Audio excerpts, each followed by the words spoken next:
Hey guys, I'm wearing a blanket in this video because it reminds me to keep my neck straight because I got a knot in it.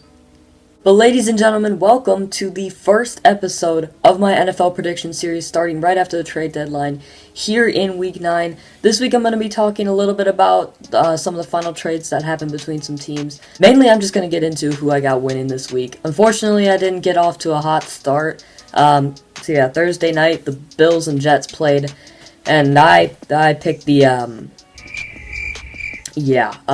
just go ahead and plaster L's all over the screen, because that's exactly what I took. Thankfully, the Bills actually made a game by scoring in, the fourth quarter. I think they scored, 2 touchdowns in the fourth quarter. Shut up! But, at that point, it didn't really matter. I did see a Jets fan that was talking about, no Jets fans want to win this game besides Todd Bowles so he can keep his job. But, I'm the Jets are 4-5 right now. There's a lot of teams in the NFL right now that are one game off from that 500 area of being equal on wins and losses. So, the Jets still have a shot at the playoffs right now. It's a slim chance, but it's there. So, obviously, that first matchup didn't work out too good, but next we got the Colts and the Texans. Originally, I was going to pick the Texans. I think they overall have way more talent. But, teams are led by their quarterback. Texans lost Deshaun Watson, tore his ACL.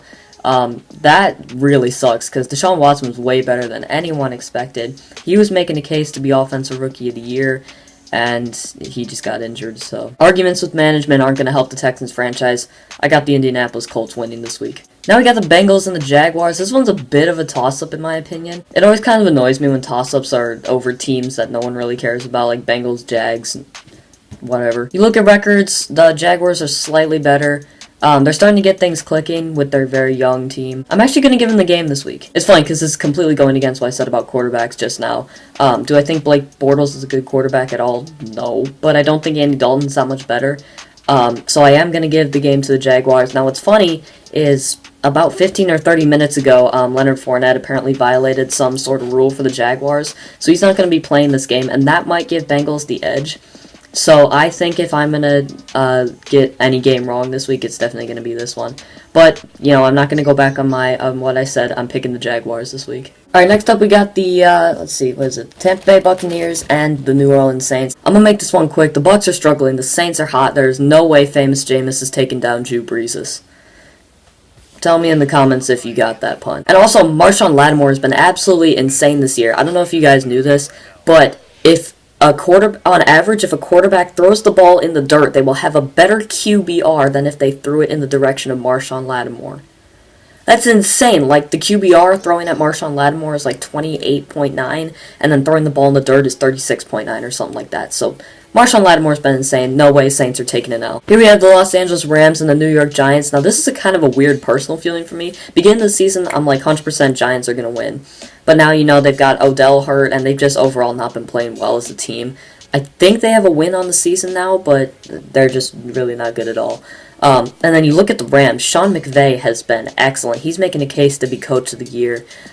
He's completely turned this Rams offense and defense around. It's not just Aaron Donald pulling out 4 wins for the entire team. So, Los Angeles Rams, you're getting the win this week. Alright, next up we got the Falcons and the Panthers, the Super Bowl 50 and Super Bowl 51 losers. Again, at first I was leaning towards the Dirty Birds, but they've had some scares recently. Week 1, they just beat the Bears by 6.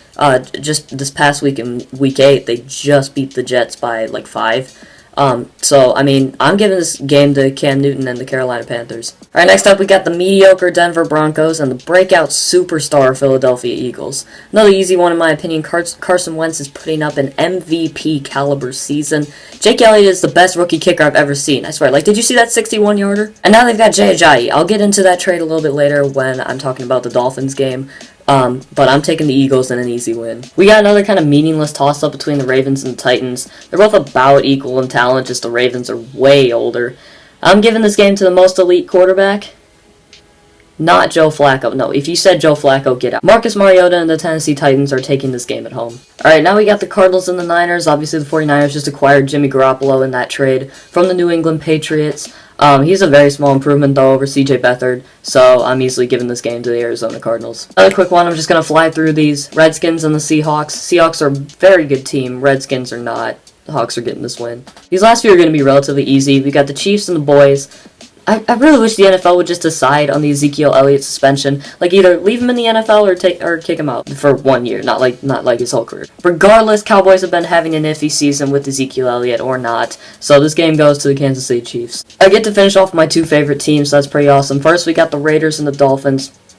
Raiders are my second favorite team, if you guys didn't know that. I usually pick my second favorite team based on if they're an underdog. And the Raiders were a huge underdog last season, but I had them going to the Super Bowl under the lead of Derek Carr. Obviously, it didn't happen, but I mean, they got to the playoffs, so that's pretty good. They're on the edge right now, but they're still definite playoff contenders. And they're going to destroy the Dolphins, who traded Jay Ajayi for a 4th-round pick. What was management thinking there? Regardless, it makes absolutely no sense to me, but it gives the Raiders an even better chance to win. Finally, we have the Monday night interdivisional matchup between the Detroit Lions and the Green Bay Packers. Packers are my favorite team, if you guys didn't know, and they're playing on my birthday on Monday, so that's pretty sick. Now, as a Packers fan, I want to pick them, like, super badly, but I mean, you have to look at it realistically. Aaron Rodgers is I can't even speak English about it. Aaron Rodgers took his collarbone and just pop, pop, pop. Anthony Barr did that, but whatever. And there's absolutely no way that Brett Hundley can save the Packers defense, especially our safety, corners, 100% real corners. I mean, if you're a realistic Packer fan, you want to have a tank season, so that we can get some good picks for this upcoming 2018-2019 season, and maybe finally get an amazing cornerback. Regardless, I'm going to take the Lions in the Monday Night Football game. These are my predictions for this week. Tell me in the comments if you guys agree with these predictions, or if you think these games will go another way. Also, tell me what you think of, like, the picture that I used for the schedule. There are a lot of different pictures I can get on the internet. I'll use a different one in the next week of predictions, so that you guys can let me know which one you prefer and which one kind of, I guess, looks better. I like this one just because it tells you all the games in a nice formatting, and I can easily check off which teams I'm going to pick that week. And then also it says at, like, the top left who's got the bye week. So this week it's like Bears, Vikings, Patriots, or just a couple of those. But yeah, so thank you guys for watching. I will be uploading another one of these on Thursday night, and until then, take it easy.